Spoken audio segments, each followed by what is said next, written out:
আমাদের এই সমাজে যদি কোনো মেয়ের চেহারা সুন্দর হয় তাহলে তার উপর গ্রামের সব ছেলেদের কুনজর পড়ে, আর তখন সুন্দরী মেয়েদের উপর সবাই লটর পটর করার জন্য ট্রাই করে। টাকা এবং মেয়েদের সৌন্দর্যের লোভে পড়ে অনেকে ধ্বংস হয়ে যায়। তেমনি একটি সত্য ঘটনার গল্প বলবো আজকে। গ্রামের একটি সুন্দরী মেয়েকে বিয়ে করে শহরে নিয়ে আসা হয়। সেখানকার সব পুরুষের খারাপ নজর মেয়েটির উপরে পড়ে, আর সবাই মিলে তার সাথে মেলামেশা করতে চায়। কিন্তু মেয়েটি তার হাজবেন্ডকে অনেক ভালোবাসতো। হঠাৎ একদিন তার হাজবেন্ড সুইসাইড করে। সে মেয়েটির সাথে এমন কি বা হয়েছিল, আর কেন তার হাজবেন্ড আত্মহত্যা করলো, জানতে হলে পুরো সিনেমাটি দেখতে হবে। তো চলুন বন্ধুরা সিনেমাটি দেখে আসি। হাই বন্ধুরা, আমি এনএস তাসনিমতনা। আমার তাসনিমতনা ফ্লিক্সের আরেকটি নতুন ভিডিওতে আপনাদের সবাইকে স্বাগতম। আমার চ্যানেলটি নতুন, আপনাদের কাছে আমার রিকোয়েস্ট, প্লিজ আমার চ্যানেলটি সাবস্ক্রাইব করবেন। মুভির শুরুতে সুষমা নামে একটি মেয়ের বিয়ে দেখতে পাই, আর সেই বিয়ে বাড়িতে একটি গাড়ি এসে থামে। আর এই গাড়িতে যারা এসেছে তারা হচ্ছে সুষমার ফ্রেন্ড। আর এই হ্যান্ডসাম ছেলেটিকে দেখতে পাচ্ছেন, ওর নাম প্রভু। সুষমা বলে, প্রথম বিয়ে তো, তাই আমার একটু অন্যরকম ফিল হচ্ছে। প্রভু বলে, প্রথমবার বিয়ে হলে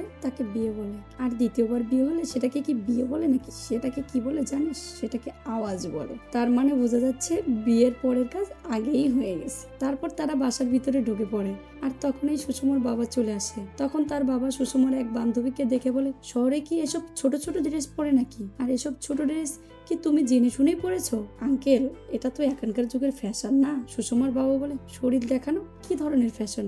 হ্যাঁ, এটা আবার কোন ধরনের ফ্যাশন? মেয়েটার মাথা নিচু করে। কিছুক্ষণ পর দেখা যায় প্রভু ছাদে গিয়ে সিগারেট খাচ্ছে। তখন প্রভুর পাশের ছাদে একটি সুন্দরী মেয়েকে দেখতে পায়। মেয়েটির নাম হচ্ছে সুন্দরী। মেয়েটিকে দেখে তার মুখে থাকা সিগারেট নিচে পড়ে যায়। তারপর প্রভু দৌড়ে সুষমার হাত টেনে ধরে সুন্দরীর বাসায় নিয়ে আসে। সুন্দরীকে দেখে প্রভু ক্রাশ খেয়ে যায়। তার চোখের দিকে তাকিয়ে সে যেন কোথাও হারিয়ে যায়।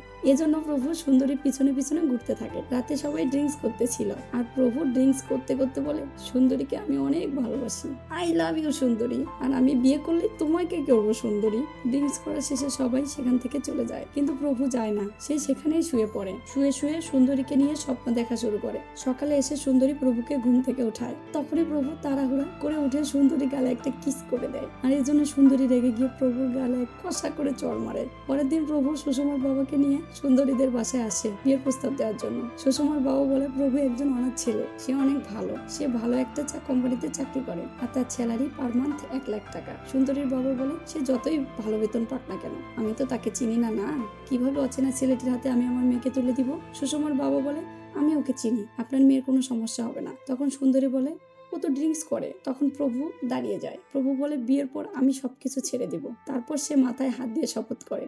সে বলে, আমি ড্রিঙ্কস আর করব না। তারপর তাদের ধুমধাম করে বিয়ে হয়। বিয়ে করে প্রভু সুন্দরীকে শহরে নিয়ে যায়। বাসায় এসে সুন্দরী অবাক হয়ে যায়। সুন্দরী প্রভুকে বলে, আপনার এত বড় বাসা? প্রভু বলে, এটা এখন আমার একার বাসা না, এটা আমাদের দুজনের বাসা। তারপর তারা বেডরুমে যায়। আজকে তাদের বাসর রাত। প্রভু যখন সুন্দরীকে আদর করতে যাবে, তখন সুন্দরী তার কাছ থেকে চলে যায়। সুন্দরী বলে, আমি ভয় পাচ্ছি। তারপর প্রভু উঠে গিয়ে সুন্দরীকে নিয়ে খাটে এসে বসায়। প্রভু বলে, তুমি ভয় পেও না, আমি তোমার মনের ব্যাপারটা বুঝতে পারছি। আসলে সবকিছু তাড়াহুড়া করে হয়ে গেছে, তো আমি পাশের রুমে গিয়ে ঘুমাচ্ছি। তুমি যেদিন বলবে আমি সেদিন তোমার সাথেই থাকবো, আমি তোমাকে জোর করবো না। পরের দিন সকালবেলা প্রভু রেডি হয়ে সুন্দরী রুমে আসে, কিন্তু সে সুন্দরীকে দেখতে পায় না। সে বাসার সব জায়গায় খুঁজে, ইভেন সে বাইরে গিয়েও খোঁজাখুঁজি করে, সে তাকে কোথাও খুঁজে পায় না। তারপর প্রভু ছাদে আসে। প্রভু ছাদে এসে দেখে সুন্দরী ছাদের এক কোনায় বসে আছে। প্রভু সুন্দরীকে বলে, তুমি এখানে কান্না করতেছো কেন?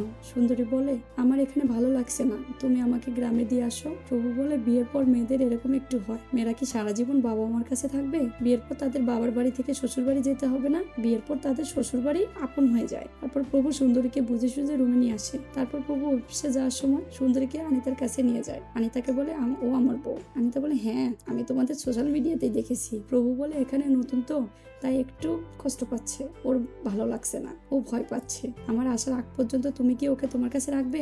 আনিতা বলে, অবশ্যই রাখবো। তারপর প্রভু সুন্দরীকে তার কাছে রেখে অফিসে যায়। তারপর আনিতা সুন্দরীকে ঘরের ভিতরে নিয়ে এসে বসায়। তারপর আরেকটা রুমে যায় অফিসে একটি মেল পাঠানোর জন্য। প্রভু যখন অফিসে যাবে, তখন সুষমা প্রভুকে কল করে, কাল রাতে বাসর কয়বার হলো রে? প্রভু বলে, তোর কি কোনো লজ্জা শরম নেই? কেউ এসব জানতে চায়? সুষমা বলে, আমার 3 বার। প্রভু বলে, আমার 2 বার। তারপর ফোন কেটে দেয়। প্রভু মনে মনে ভাবে, শালা বিয়ে করে মিথ্যা বলা শুরু করলাম। পরের ছিনে আনিতার সামনে গোসল করে নিচে নেমে আসে। তাকে শর্ট প্যান্ট পরতে দেখে সুন্দরী পিছন ঘুরে থাকে। যোগী আনিতাকে ডেকে বলে, আনিতা ওকে? আনিতা বলে, ও হচ্ছে প্রভুর ওয়াইফ। যোগী লুচ্ছা দৃষ্টিতে তাকিয়ে বলে, তুমি তো অনেক সুন্দর। আনিতা এটি বুঝতে পেরে তাকে রুমে পাঠায়। তারপর আনিতা সুন্দরীকে নিয়ে বাইরে হাঁটতে আসে। সুন্দরী আনিতার সাথে কথা বলে। সে বলে, এখানে আমার ভালো লাগছে না। আনিতা বলে, এটা কোনো ব্যাপার না, তুমি এই শহরে নতুন, তাই তোমার খারাপ লাগছে। আর তোমাদের তো কোনো মেলামেশা হয়নি, এজন্য তোমার প্রভুর উপর কোনো টান নেই। একজন মেয়ের সব থেকে কাছের মানুষ হচ্ছে তার স্বামী। তুমি যদি প্রভুর সাথে মেলামেশা করো তাহলে দেখবে তোমার বাবা মার কথা মনে পড়বে না, আর তোমার সবাইকে তুমি তোমার হাজবেন্ডের ভিতর দেখতে পারবা। আর তোমাদের ভিতর যতক্ষণ না মেলামেশা হবে ততক্ষণ তোমার ভয় কাটবে না। তার কথা মতো সুন্দরী সেজে গুজে বাসায় থাকে। সন্ধ্যায় প্রভু বাসায় আসলে সুন্দরী দরজা খুলে দেয়, আর সুন্দরীকে দেখে প্রভু অবাক হয়ে যায়। সে বাসায় কিভাবে আসলো, আর সে তাকে আনিতার কাছে রেখে এসেছিল। তারপর প্রভু সুন্দরীকে বলে, এক কাপ কফি দিবা?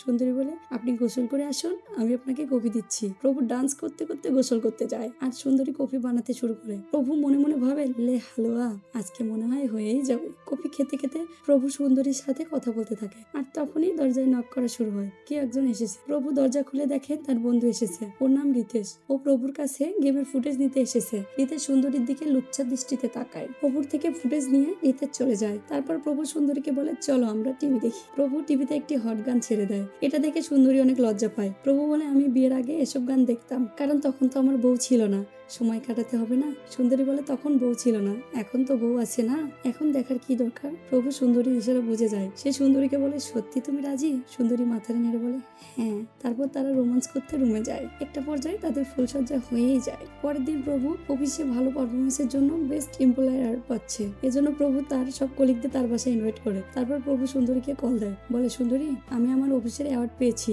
আজকে আমি তো আমাদের বন্ধুদেরকে বাসায় পার্টির জন্য ডাকছি, তুমি টেনশন করো না, আমার আসতে একটু লেট হবে। প্রভু বলে, তুমি সব থেকে চিকেন এনে চিকেন ফ্রাই রেডি করে রাখো। কিন্তু সুন্দরী তো জানে না কোথায় চিকেন পাওয়া যায়, তাই সে আনিতার কাছে যায়। সুন্দরী বলে, আনিতা, চিকেন কোথায় পাওয়া যায়? আনিতা বলে, আমি একটু বিজি আছি, আমি তোমাকে দোকানের ঠিকানা বলে দিচ্ছি, তুমি যাও। তারপর আনিতার ঠিকানা অনুযায়ী সুন্দরী যেতে থাকে। হঠাৎ রাস্তায় রিতেশের সাথে দেখা হয়। রিতেশ বলছে, কোথায় যাচ্ছেন আপনি? সুন্দরী বলে, চিকেন আনতে। রিতেশ বলে, ওকে, আমার বাইকে ওঠেন, আমি আপনাকে পৌঁছে দিচ্ছি। বাইকের সিটটা অনেক ছোট ছিল, তাই সুন্দরী ওঠে না। সে হেঁটে হেঁটে সুন্দরীকে নিয়ে শপে যায়। পরের সিনে দেখা যায় প্রভু ফ্রেন্ডদেরকে নিয়ে বাসায় এসেছে। তারা সবাই একসাথে বসে ড্রিঙ্কস করছে। সেখানে সুন্দরী চিকেন ফ্রাই নিয়ে আসে। সুন্দরীকে দেখে তার বস হ্যাং হয়ে যায়। সে সুন্দরীর শরীরের দিকে খারাপ নজরে তাকাতে থাকে। প্রভুর বস প্রভুকে বলে, তোমার বউ তো অনেক সুন্দর, তোমার ওয়াইফকে এক রাত আমার সাথে থাকতে দিবা? এই কথা শুনে প্রভুর মাথা খারাপ হয়ে যায়। সে অনেক রেগে যায়। রেগে গিয়ে তার বসকে বলে, আপনি যদি আমার বস না হতেন তাহলে আমি আপনার জিপ টেনে ছিঁড়তাম। পরের দিন প্রভু অফিসে গেলে প্রভু চাকরি চলে যায়। প্রভু রেগে মেগে বাসায় চলে আসে। সুন্দরী বলে, কি হয়েছে তোমার? প্রভু বলে, বসের সাথে রাগারাগি করেছি, তাই আমার চাকরি চলে গেছে। 1 মাস শেষে 1 লাখ টাকা আসতো, এখন কিভাবে সংসার চলবে বলো? পরের দিন প্রভু চাকরি খোঁজা শুরু করে। সব জায়গায় চাকরি খুঁজতে থাকে, কোথাও কোনো চাকরি পায় না। এদিকে সুন্দরী আনিতার বাসায় আসছে খাবার দেওয়ার জন্য। খাবারের বক্সটি টেবিলের উপরে রাখতে যায়, আর তখনই আনিতার হাজবেন্ড এসে তাকে জড়িয়ে ধরে বিভিন্ন জায়গায় কিস করতে থাকে। সুন্দরী কোনোভাবেই তাকে ছাড়িয়ে দেয়। সে পিছন ফিরে তাকিয়ে দেখে যোগী। যোগী বলে, ও তুমি সুন্দরী, আমি ভেবেছিলাম আমার ওয়াইফ। তারপর সুন্দরী ভয় পেয়ে তাড়াহুড়া করে সেখান থেকে চলে যায়। সুন্দরী বাসায় এসে অনেক কান্না করতে থাকে। তারপর সে ফ্রেশ হয়ে বেরিয়ে দেখে প্রভু মদ খাচ্ছে। সুন্দরী প্রভুকে জিজ্ঞাসা, তুমি মদ খাচ্ছ কেন? প্রভু বলে, আমি কোথাও চাকরি পাচ্ছি না, আর এরকম ডিপ্রেশনে থাকলে আমি মারা যাব, আর এই কষ্ট নিবানোর জন্য আমি ড্রিঙ্কস করছি। পরের দিন প্রভু আবার চাকরি খুঁজতে বেরিয়ে পড়ে, কিন্তু কোথাও চাকরি হয় না। দুপুরবেলা সে রেস্টুরেন্টে খেতে যায়। সেখানে একজন লোক পণ্ডিতের সাথে তার মেয়ের বিয়ের বিষয়ে কথা বলছে। লোকটি বলে, মেয়ে যতই সুন্দর হোক না কেন, কুণ্ডলী না মিললে আমি মেয়েকে বিয়ে দিব না। পণ্ডিত বলে, কুণ্ডলী কে মানে? লোকটি বলে, কেন সবাই মানে? আমার ছেলের মাসে 2 লাখ টাকা বেতন পায়, কুণ্ডলী না মানলে তো সে ফকির হয়ে যাবে। এটা শুনে প্রভু রেগে মেগে বাসায় চলে আসে। এসে মদ খাওয়া শুরু করে। সুন্দরী বলে, তুমি টেনশন করো না, সব ঠিক হয়ে যাবে। প্রভু রেগে উঠে সুন্দরীর গালে একটা চড় মারে। প্রভু বলে, আমি তোকে কুণ্ডলী ছাড়া বিয়ে করেছি, এজন্য আমি পথের ফকির হয়েছি। আমি না হয় এতিম ছিলাম, আমার কেউ ছিল না, তোর তো বাবা মা ছিল, তোর বাবা মা কেন কুণ্ডলী আমাকে দেয়নি? তারপর প্রভু সেখান থেকে চলে যায়। সুন্দরী তার বাবাকে ফোন করে কাঁদতে থাকে। সে তার বাবাকে সব সমস্যার কথা খুলে বলে। তখন তার বাবা তাকে বলে, তুমি একজন পণ্ডিতের কাছে যাও আর তোমার কুণ্ডলী চেক করো। বাবার কথা শুনে সুন্দরী একজন পণ্ডিতের কাছে যায়। সুন্দরী পণ্ডিতকে তার সমস্যার কথা সব খুলে বলে। পণ্ডিত তার কুণ্ডলী চেক করে। পণ্ডিত তাকে বলে, তোমার স্বামী তোমাকে যা বলেছে সবই ঠিক আছে, তোমার কুণ্ডলীতে সমস্যা আছে, আর এই দেশ কাটাতে হলে তোমাকে অনেক বড় বিসর্জন দিতে হবে, যেটা তোমার পক্ষে কখনো সম্ভব না। সুন্দরী বলে, আমি পারবো, আপনি বলেন, আমি আমার স্বামীর জন্য সবকিছু করতে পারবো। পণ্ডিত তখন বলে, তোমার এই দোষ কাটাতে হলে তোমাকে অন্য পুরুষের সাথে মেলামেশা করতে হবে। সুন্দরী এই কথা শুনে অবাক হয়ে যায়। তারপর সে জ্যোতিষীকে বলে, এছাড়া আর কোনো রাস্তা নেই? জ্যোতিষী বলে, না, এটাই একমাত্র রাস্তা। সুন্দরী টেনশনে পড়ে যায়, কারণ সে নিজের হাজবেন্ডকে ছাড়া অন্য কাউকে কিভাবে মেনে নিবে। সুন্দরী কান্না করতে করতে ভাবতে থাকে কিভাবে এটা সমাধান করবে। সুন্দরী বাসায় এসে ঠাকুরের সামনে বসে কান্না করতে থাকে। তারপর আনিতা এসে সুন্দরীকে বাইরে নিয়ে যায়। আনিতা সুন্দরীর মন খারাপ দেখে বলে, তোমার কি হয়েছে? সুন্দরী বলে, প্রভুর চাকরিটা চলে গিয়েছে, তাই সে সারাদিন মদ খায় আর রাগারাগি করে।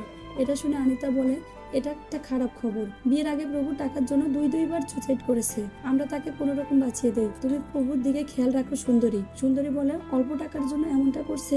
আনিতা বলে নিজের সমস্যা না হলে অন্যের সমস্যা ছোটই মনে হয়। সুন্দরী বাসায় এসে দেখে প্রভু স্বভাব বিক্রি করছে। সুন্দরী প্রভুকে বলে তুমি এগুলো কেন করছো? প্রভু বলে কি করব আমি, এখন তো আমার কাছে কোনো টাকা নেই, আর তুমি তো আমাকে সাহায্য করতে পারছো না। তারপর সুন্দরী তার বাবাকে কল করে, সে তার বাবার কাছে কিছু টাকা চায়। তখন তার বাবা বলে তার কাছে কোনো টাকা নেই, অবস্থা আগের মতো নেই, সে তাকে কোনো টাকা দিতে পারবে না। তাই সুন্দরী ঘরের এক কোণে বসে জ্যোতিষীর কথা ভাবতে থাকে। তারপর সে সিদ্ধান্ত নেয় সে সেটাই করবে। তার কাছে কিছু টাকা ছিল, আর সেই টাকাগুলো নিয়ে সে শপিং মলে যায়। সেখানে গিয়ে সে একটা ওয়েস্টার্ন ড্রেস কিনে নিয়ে আসে। তারপর বাসায় এসে সেটা পরে। সেটা পরতে তার কাছে আনইজি লাগছিল, কারণ ড্রেসটি অনেক ছোট ছিল, আর এরকম ড্রেস সে আগে কখনো পরেনি। তারপর সে বাইরে যায় যাতে সবাই তাকে দেখে তার উপর ক্রাশ খায়, সে যাতে পরকীয়া করতে পারে। সুন্দরী বাইরে গেলে সবাই তার দিকে খারাপ নজরে তাকায় আর বাজে বাজে মন্তব্য করে। সে লজ্জায় দৌড়ে বাসায় আসে, এসে কান্না করে। রেগে সে ওয়েস্টার্ন ড্রেস ছিঁড়ে ফেলে। পরের দিন প্রভু তার বাসায় তার বসকে নিয়ে আসে। সে তার বসকে বলে, স্যার, সেদিন রাগের মাথায় আমি আপনাকে অনেক উল্টাপাল্টা কথা বলেছি, প্লিজ আমাকে ক্ষমা করবেন, দয়া করে আমার চাকরিটা আমাকে ফিরিয়ে দিন স্যার। তার বস বলে, আমি তোমাকে চাকরি দিতেই চাই, কিন্তু তুমি তো জানো তোমার কাছ থেকে আমি কি চাই। তারপর তার বস হ্যান্ড ওয়াশ করতে চায়। প্রভু কিচেন দেখে বলে ওখান থেকে ধুয়ে আসুন। বস কিচেনে হাত ধুতে আসে। তখন কিচেনে সুন্দরী রান্না করতেছিল। সুন্দরীকে দেখে বস পিছন থেকে সুন্দরীকে জড়িয়ে ধরে আর তার শাড়ির উপরে ওঠাতে থাকে। তখন সুন্দরী চিৎকার করে প্রভুকে ডাকে, আর প্রভু এসে সুন্দরীকে একটা চড় মারে। হঠাৎ করে সুন্দরী বুঝতে পারে এটা তার কল্পনা ছিল। তার কিছুক্ষণ পরে তার বস কিচেনে হাত ধুতে আসে। তখন সুন্দরী ভয় পেয়ে প্রভুকে ডাকে, আর প্রভু রান্নাঘরে এসে তার বসকে নিয়ে যায়। পরে সিনে দেখা যায় সুন্দরী বাজার করতে যায়, আর তাই সে ট্যাক্সির জন্য দাঁড়িয়ে আছে। আর তখনই সেখানে রিতেশ আসে। রিতেশ সুন্দরীকে বাইকে বসতে বলে। প্রথমে সুন্দরী না করে, পরে বারবার বলার পর সুন্দরী তার বাইকে বসে। সুন্দরী রিতেশকে নিয়ে তার বাসায় আসে। তখন রিতেশ চলে যাচ্ছিল। তখন সুন্দরী বলে, আপনি কি আমাকে পছন্দ করেন? রিতেশ বলে, আপনি দেখতে অনেক সুন্দর, যে কোনো পুরুষ আপনাকে পছন্দ করবে। সুন্দরী বলে, আপনার নাম্বার কিভাবে পাবো আমি? রিতেশ বলে, ঠিক আছে, নাম্বার নিন। কিন্তু সুন্দরী বলে, আমার তো মোবাইল নেই। এই কথা শুনে রিতেশ দৌড়ে গিয়ে তার জন্য একটা মোবাইল নিয়ে আসে আর তাকে দিয়ে দেয়। সুন্দরীকে সবকিছু বুঝিয়ে দেয়। রিতেশ সুন্দরীকে বলে, রাতে তোমার কিছু প্রাইভেট ছবি পাঠিয়ে দাও। রাতে যখন প্রভু ঘুমাচ্ছিল তখন সুন্দরী চুপি চুপি রুমের বাইরে গিয়ে শাড়িটা খুলে কিছু প্রাইভেট ছবি তুলে রিতেশকে সেন্ড করে। তার অনিচ্ছা সত্ত্বেও রিতেশকে পাঠায়। পরের দিন রিতেশ সুন্দরীর বাসায় আসে আর সুন্দরীকে পিছন থেকে জড়িয়ে ধরে কিস করতে থাকে। তখন সুন্দরী রিতেশকে একটা চড় মারে। সে রিতেশকে বলে, এখানে কিছু করা যাবে না, তুমি আমাকে অন্য কোথাও নিয়ে যাও। তখন রিতেশ বলে, ওকে বেবি, আমি তোমার জন্য নিচে অপেক্ষা করছি, তুমি তাড়াতাড়ি চলে আসো। তারপর সুন্দরী নিচে আসলে তাকে নিয়ে রিতেশ একটা ফার্ম হাউসে যায়। তখন সে খাটে শুয়ে সুন্দরীকে ডাকতে থাকে আর সুন্দরীকে একটা মোবাইলের ভিডিও দেখায়, যেটা দেখে সুন্দরী অবাক হয়ে যায়। এটা ছিল সেই জ্যোতিষীর ভিডিও। তখন সুন্দরী বলে, এই লোকটাকে তুমি কিভাবে চেনো? রিতেশ বলে, এরকম কত নোংরা ছবি ফেসবুকে পাওয়া যায়। তখন সে রিতেশকে একটা চড় মারে আর সেখান থেকে বেরিয়ে সোজা জ্যোতিষীর আস্তানায় চলে যায়। সেখানে গিয়ে সে জ্যোতিষীকে ইচ্ছা মতো ধোলাই দিতে থাকে আর বলে, আমরা মেয়েরা স্বামীর বাসা থেকে বেরিয়ে গেলে পুরোপুরি একা হয়ে যাই, তোদের কাছে আসি পরামর্শ নেওয়ার জন্য, আর তোরা এখানে এসব করছিস কেন? মিথ্যা বলছিস আমাকে। এই বলে তাকে উত্তম মাধ্যম দিতে থাকে। আসার সময় সে ভাবতে থাকে জ্যোতিষীর কথায় সে কি খারাপ কাজ করতে যাচ্ছিল। পরে দেখা যায় প্রভু ছাদ থেকে লাফ দিয়ে আত্মহত্যা করেছে। সুন্দরী প্রভুর পাশে বসে কান্না করতে থাকে। তারপর সেখানে পুলিশ ইনভেস্টিগেশনের জন্য আসে এবং বডিটা পোস্টমর্টমের জন্য নিয়ে যায় আর সুন্দরীকে গ্রামে পাঠিয়ে দেয়। তার বাবা কাঁদতে কাঁদতে বলে, প্রভুর প্রতি তোমার খেয়াল রাখা উচিত ছিল, তুমি থাকতে সে কিভাবে সুসাইড করলো? সুন্দরী বলে, ও মরতে চায়নি, আমি নিজের হাতে ওকে মেরে ফেলেছি। তখন ছিন পিছনে চলে আসে। সুন্দরী বাসায় এসে দেখে প্রভু মদ পান করছে। সুন্দরী বাসায় এক কোণে গিয়ে বসে কান্না করে। তখন প্রভু বলে, তুমি না জ্যোতিষীর কাছে গিয়েছিলে, পরে তোমাকে জ্যোতিষী কি বললো? সুন্দরী বলে, আমি জ্যোতিষীর কাছে গিয়েছি, তুমি কিভাবে জানো? এটা তো আমি কাউকে বলিনি। প্রভু তখন ঘাবড়ে গিয়ে বলে, তোমাদের মতো গ্রামের মেয়েরা এটা ছাড়া আর কি করতে পারে? সুন্দরী বলে, তুমি কি চাও? জ্যোতিষী আমাকে সেটা বলে দিয়েছে। সে বলেছে সে যদি আমাকে এই কথা বলে তুমি তাকে অনেকগুলো টাকা দিবে, আর এটা বলার জন্য তুমি তাকে অনেকগুলো টাকা দিয়েছো। প্রভু বলে, ও তাহলে তুমি সবকিছু জেনে গেছো? তাহলে শোনো, আমি কি চাই, তুমি অনেক সুন্দর, এটা তোমার সমস্যা। তোমাকে দেখে আমার বস পাগল হয়ে গেছে, তোমাকে দেখে সে অনেক ভালোবেসে ফেলেছে। আমি জানি এটা রং, কিন্তু আমার কাছে মনে হয় এটা রং না। আর আমি আমার বসকে বলি, আপনি যদি আমার বউকে নিতে চান তাহলে আমার বেতন 1 লাখ থেকে 2.5 লাখ করে দিতে হবে, আমার কাছে টাকাই হচ্ছে মেন। প্রভু বলে, সেদিন বসকে বাসায় নিয়ে এসেছিলাম যাতে তুমি বসকে সময় দাও, কিন্তু সে কিচেনে যাইতে তুমি আমাকে ডাক দিয়েছো। আমি তখন আড়ালে দাঁড়িয়েছিলাম। তুমি যখন জ্যোতিষীর কাছে যাবে তাকে বলার জন্য আমি টাকা দিয়েছিলাম। বিকেলে আমার বস আসবে, সে যা চাইবে তুমি তাকে তাই দিবে, আর যদি তুমি তাকে তা না দাও আমি তোমাকে মেরে ফেলবো। এটা বলে প্রভু ছাদে চলে যায়। সুন্দরী সেখানে বসে কাঁদতে থাকে। তারপর সুন্দরী ছাদে যায় আর সেখানে গিয়ে সে প্রভুকে ধাক্কা দিয়ে ছাদ থেকে ফেলে দেয়। সুন্দরী বাবু বলে, তুই এটা কি করলি মা? এটা তো পুলিশ জেনে যাবে। ওর মা বলে, ওকে না মেরে তুই পুলিশের হাতে তুলে দিতে পারতি না? না। সুন্দরী বলে স্বামীর দায়িত্ব স্ত্রীর সম্মান করা, কিন্তু যে স্বামী তার স্ত্রীর সম্মান রক্ষা করতে পারে না সে স্বামীর বেঁচে থাকার কোনো অধিকার নেই। সুন্দরী বাবা কাঁদতে কাঁদতে বলে তুমি এখন কি নিয়ে বেঁচে থাকবে? সুন্দরী বলে আমার গর্ভে আসা সন্তানকে নিয়ে বেঁচে থাকবো বাবা। আর এই সিনেমাটি সেখানেই শেষ হয়ে যায়। সম্পূর্ণ সিনেমাটি দেখার জন্য আপনাদের সবাইকে ধন্যবাদ। সিনেমাটি কেমন লাগলো প্লিজ কমেন্টসে জানাবেন, আর ভালো লাগলে প্লিজ আমার চ্যানেলটি সাবস্ক্রাইব করবেন।